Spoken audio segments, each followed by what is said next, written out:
नमस्ते विद्यार्थियों, बंगलुरु महिला पीजी महाविद्यालय के ऑनलाइन क्लासेस में आप सभी का हार्दिक स्वागत, हार्दिक अभिनंदन। आज हम राष्ट्रीय आय के बारे में पढ़ने वाले कि राष्ट्रीय आय क्या होती है, इसके बारे में आज हम पढ़ने वाले हैं। शब्द को अगर देखें हम तो राष्ट्रीय आय अर्थात एक जो देश है, एक जो राष्ट्र है जिसकी भौगोलिक सीमा निश्चित है, इस भौगोलिक सीमाओं के अंतर्गत देखते हैं तो हर देश किसी न किसी प्रकार का उत्पादन करता है, किसी न किसी प्रकार से अपनी वस्तुओं का विक्रय करती है या किसी न किसी प्रकार से वो सेवाएं प्रदान करती है या अन्य देशों की सेवाएं भी लेती है। तो इन सेवाओं को देने से, लेने से, उत्पादन करने से उन्हें किसी न किसी प्रकार की आय प्राप्त होती है। वो भौतिक आय भी हो सकती है, अभौतिक आय भी हो सकती है। तो उनका जो योग होगा तो इन्हीं से हम क्या निकालेंगे, आज राष्ट्रीय आय निकालने वाले। तो हमारे भारत के अंदर अलग अलग प्रकार के लेखक हैं, उन्होंने राष्ट्रीय आय के बारे में अपना अलग अलग मत जो है वो प्रस्तुत किया है। किसी ने विदेश से आने वाली आय को शामिल किया है, किसी ने नहीं किया है। किसी ने संसाधनों को, 2-3 संसाधनों को राष्ट्रीय आय में सम्मिलित किया है, किसी ने सभी संसाधनों को जो है राष्ट्रीय आय में शामिल किया है। तो जैसा लेखकों को अच्छा लगा, जैसे उनके रिसर्च में सामने आया, उन्होंने इसी प्रकार से एक राष्ट्रीय आय के बारे में अपने मत प्रस्तुत किए हैं। तो आज हम जो पढ़ रहे हैं तो राष्ट्रीय आय के बारे में पढ़ेंगे और देखते हैं कहाँ तक आपको कितना समझ में आता है। विद्यार्थियों, हम सभी प्रकार के जो लेखक हैं उनकी व्याख्या तो नहीं कर सकते यहाँ पर, क्योंकि छोटा वीडियो है, समय भी कम है। तो इसलिए हम क्या करेंगे, जो मुख्य जो अपने राइटर्स हैं, जो अर्थशास्त्री जो हैं, उन्होंने जो परिभाषाएं दी है उनके बारे में आज हम पढ़ने वाले हैं। तो उनके भी विस्तृत जानकारी हम इस वीडियो में नहीं कर पाएंगे, लेकिन आपको मेन जो बेसिक टॉपिक है, जो आपका बेस है, वो आपको समझ में आ जाएगा। तो विद्यार्थी से अच्छी तरह समझ लें और देख लें एक बार कि राष्ट्रीय आय किसे कहते हैं। तो हमने एक छोटा सा ऊपर एक लिखा हुआ है कि राष्ट्रीय आय का मतलब क्या होता है।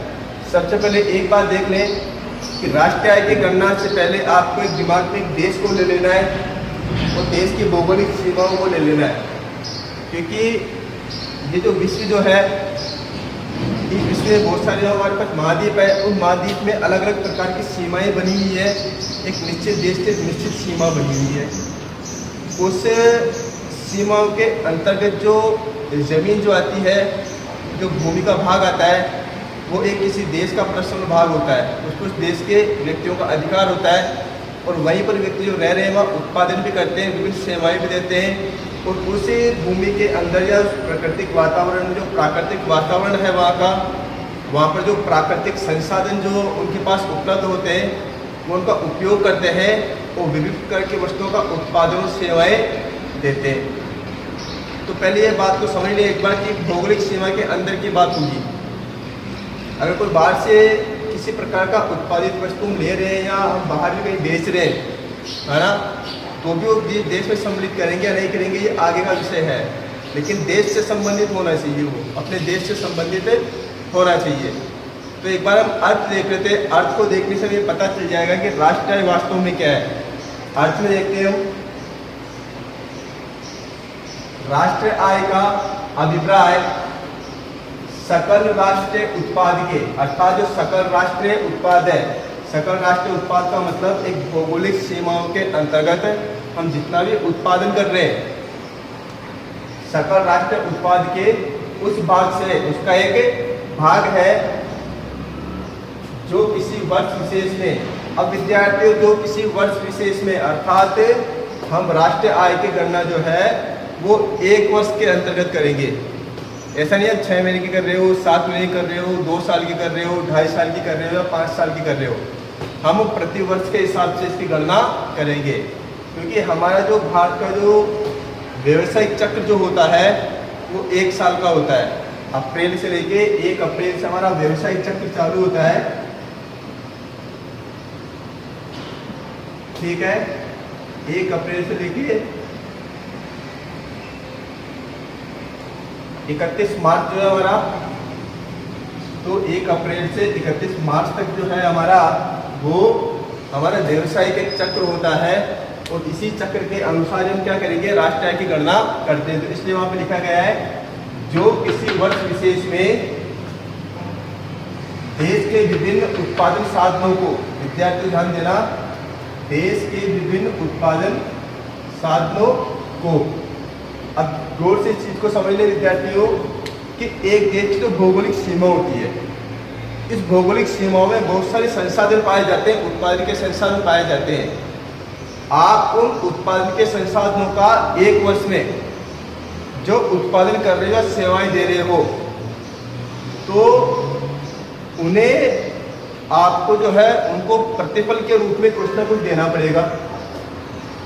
जैसे अगर आज मैं पेन बनाता हूँ, ये मार्कर बनाता हूँ, तो इस देश के संसाधनों का उपयोग करूँगा, यहाँ पर मैं पूंजी की पूंजी का उपयोग करूँगा, यहाँ के प्लास्टिक का उपयोग करूँगा, यहाँ के मानव संसाधन का उपयोग करूँगा, तो उनको मैं कुछ ना कुछ दूंगा, तभी तो वो हमारे मेरी फैक्ट्री में आके इस पेन को बनाने के लिए, इस मार्कर को बनाने के लिए काम करेंगे।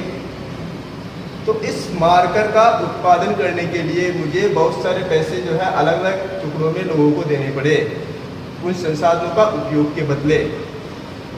तो इस प्रकार से जब हमारे देश की भौगोलिक सीमाओं के अंदर हम संसाधनों का उपयोग करके, पूंजी का उपयोग करके, मनुष्य का उपयोग करके, श्रम का उपयोग करके एक नई वस्तु का या विभिन्न प्रकार की वस्तु और सेवाओं का निर्माण करते हैं, जो वस्तु और सेवाओं का जब निर्माण कर रहे हैं तो उन निर्माण में जो खर्चा आ रहा है, हम कोई ना कोई प्रतिफल में चुकाना पड़ता है निर्माण में, उस प्रतिफल का जो सामूहिक योग होगा, उस प्रतिफल का जो सामूहिक योग होगा, वह योग ही कहलाता है आपका राष्ट्रीय आय। फिर से सुन ले, एक भौगोलिक सीमाओं के अंदर जितने भी संसाधन हैं, उन संसाधनों का हम उपयोग करते हैं, उनसे हम वस्तु और सेवाओं का निर्माण करते हैं।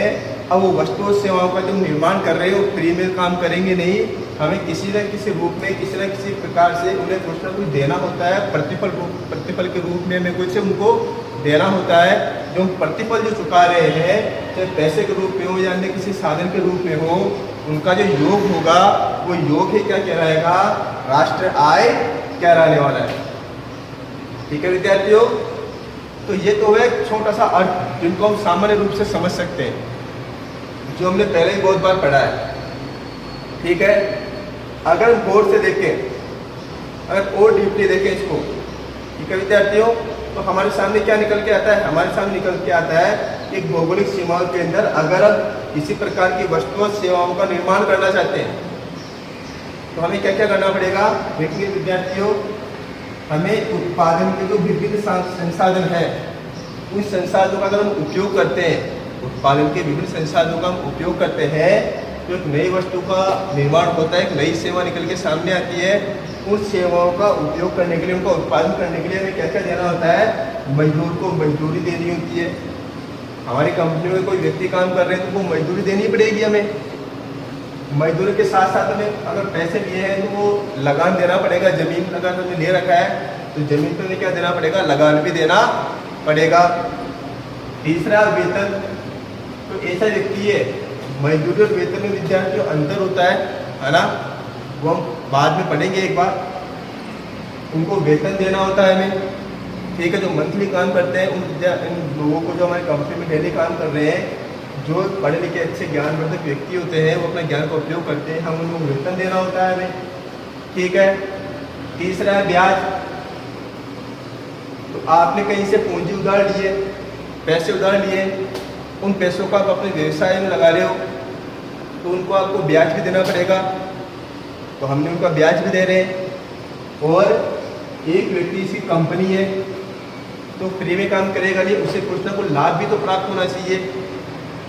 तो कहने के बाद इतनी सी है कि एक वस्तु या सेवा का निर्माण करने के लिए, इसका उत्पादन करने के लिए आपको क्या क्या करना पड़ेगा, मोटे मोटे रूप से मजदूरी देनी पड़ेगी, लगान देना पड़ेगा, वेतन देना पड़ेगा, पूंजी पर ब्याज देना पड़ेगा और साथी को लाभ भी होना चाहिए। तो हम इस प्रकार से उत्पादन के विभिन्न साधनों को हम मजदूरी दे रहे हैं, लगान दे रहे हैं, वेतन दे रहे हैं, ब्याज दे रहे हैं, लाभ दे रहे हैं, इनका जो योग होगा एक भौगोलिक सीमाओं के अंदर इनका जो योग होगा वो योग ही राष्ट्रीय आय कहलाएगा। ठीक है विद्यार्थियों, योग ही क्या कहलाएगा, इन सबका जो योग होगा वो योग ही क्या कहलाएगा, राष्ट्रीय आय कहलाएगा। इन सबका मतलब ये नहीं कि इन्हीं चीज़ों का ही उत्पादन के इसमें अन्य साधन भी हो सकते हैं। जिस प्रकार का आप उत्पादन करोगे इनके अलावा अगर अन्य कोई चीज़ें भी लग रही हो, अन्य किसी प्रकार के संसाधनों का यूज में भी ले रहे हो, तो उनको यूज में लेने के लिए आपको जो पे करना पड़ रहा है, आपको जो पैसे देने पड़ रहे हैं, आपको जो त्याग करना पड़ रहा है, उनके योग को भी हम इसी में शामिल करेंगे। और जब इन सबको हम आपस में जोड़ देंगे तो निकल के आएगा हमारे पास, वो निकल के आएगी राष्ट्रीय आय। इनमें एक बात विशेष रूप से ध्यान रखना विद्यार्थियों, हम इसमें वस्तुओं के उत्पादन को भी शामिल करेंगे और सेवाओं को भी शामिल करेंगे।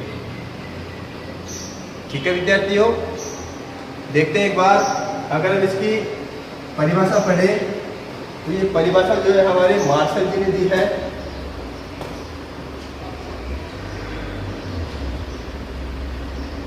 मार्शल जी की ये परिभाषा है, यहाँ पर उन्होंने एक परिभाषा दी है। उनकी परिभाषा थोड़ी सी विस्तृत भी है और एक बढ़िया परिभाषा भी है समझने के लिए। हाँ, इसको समझने के लिए थोड़ा हमें दिमाग लगाना पड़ेगा, थोड़ा ज्ञान हमें बढ़ाना पड़ेगा। इसीलिए मैंने ऊपर आपको सारी चीज़ें लिख के बता दी है। एक राष्ट्रीय आय को निकालते समय हम किन किन चीज़ों के प्रतिफल को हम शामिल करते हैं। ठीक है विद्यार्थियों, तो देखते हैं एक बार मार्शल जी की परिभाषा पढ़ लेते हैं। एक बार पूरी परिभाषा पढ़ेंगे, उसके बाद उसका एक्सप्लेन करेंगे।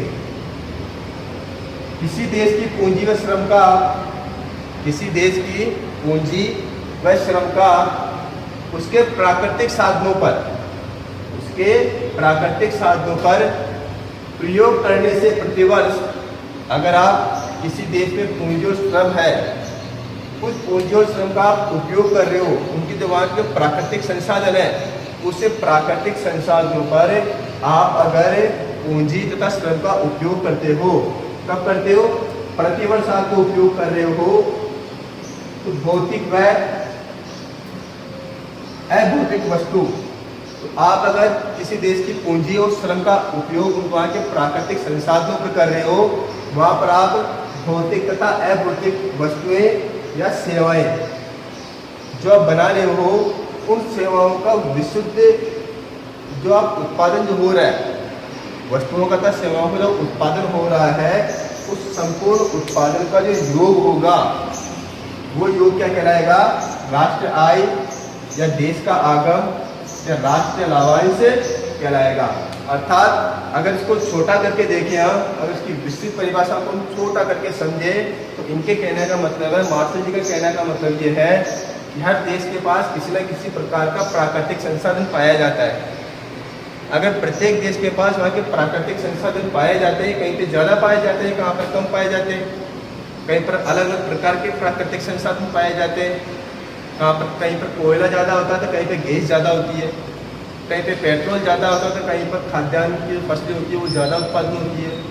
तो कहने का मतलब इतना सा है कि कहीं ना कहीं किसी न किसी देश में अन्य अलग अलग प्रकार के प्राकृतिक संसाधन तो जरूर पाए जाते हैं।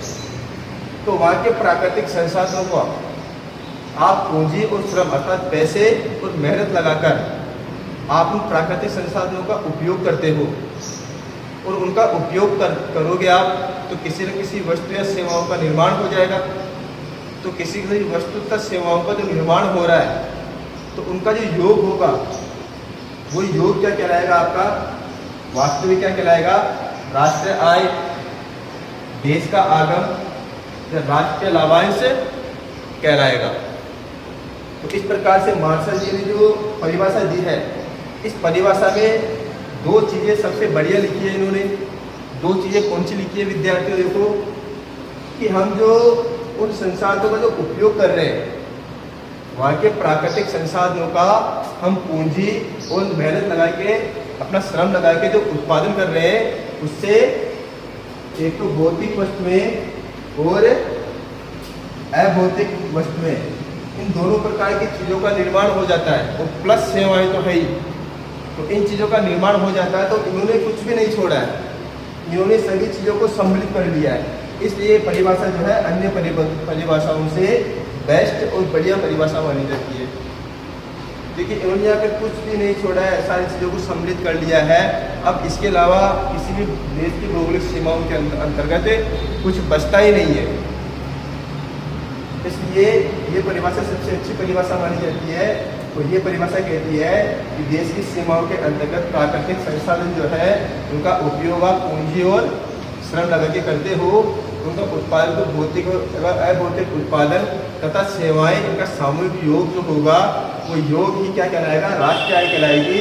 और राष्ट्रीय आय को हम, उस योग को हम देश का आगम भी कह सकते हैं और उसे राष्ट्रीय लाभांश भी कह सकते हैं। देश का आगम, भाई आप जो उत्पादन कर रहे हो, जो सेवाएं आप बना रहे हो, तो वस्तुओं का निर्माण करके क्या आप अपने पास से रखने वाले हो क्या? नहीं रखेंगे ना। हम उन वस्तुओं क्या करेंगे, मार्केट में बेचेंगे। तो मार्केट में बेचेंगे तो देखना विद्यार्थियों, उसमें लाभ शामिल होगा या नहीं होगा? जरूरी नहीं है लाभ शामिल हो, लेकिन व्यवसाय की एक सामान्य प्रकृति होती है कि व्यवसाय इसलिए चालू किया जाता है ताकि उनको लाभ हो। उसमें लाभ भी शामिल हो गया है। तो परिभाषा घूम फिर के वापस वही बन जाती है कि उत्पादन के साधनों को हम जो प्रतिफल दे रहे हैं, ठीक है, उन प्रतिफलों का योग जो होगा वही क्या कहलाएगा विद्यार्थियों, राष्ट्रीय आय या राष्ट्रीय आगम या राष्ट्रीय लाभांश कहलाएगा। तो विद्यार्थियों आज जो हमने पढ़ा है वो इतना पढ़ा है कि राष्ट्रीय आय वगैरह क्या होती है और उसका विस्तृत जानकारी और इसका आगे जो मार्शल जी जो है इनके बारे में और आगे पढ़ने वाले हैं। हम अगले वीडियो में मार्शल जी की राष्ट्रीय आय की जो विस्तृत परिभाषा है उसमें किस चीज़ को शामिल करना है, किसको हम शामिल नहीं करेंगे, विदेशों से आने वाली आय को हम सम्मिलित करेंगे या नहीं करेंगे, भौतिक वस्तुओं या अभौतिक वस्तुओं को पूर्ण रूप से हमें शामिल करना है नहीं करना है, या पूर्ण रूप से उत्पादित वस्तुओं को शामिल करेंगे या अर्धनिर्मित वस्तुओं को शामिल करेंगे या नहीं करेंगे, ये हम अगले वीडियो में पढ़ने वाले हैं। तो विद्यार्थियों अगला वीडियो पढ़ने से पहले इस वीडियो को अच्छी तरह देख लें, अच्छी तरह समझ लें। उसके बाद में हम आगे अन्य वीडियो में जो अगला वीडियो आएगा हमारा वो मार्शल जी के ऊपर ही आएगा। उनको जो परिभाषा है उनको विस्तृत जानकारी लेने वाले, विस्तृत रूप को पढ़ने वाले। आज का इस वीडियो का उद्देश्य केवल इतना था कि मोटे मोटे रूप में आपको समझ में आ जाना चाहिए कि राष्ट्रीय आय क्या होती है। ठीक है विद्यार्थियों, नमस्कार।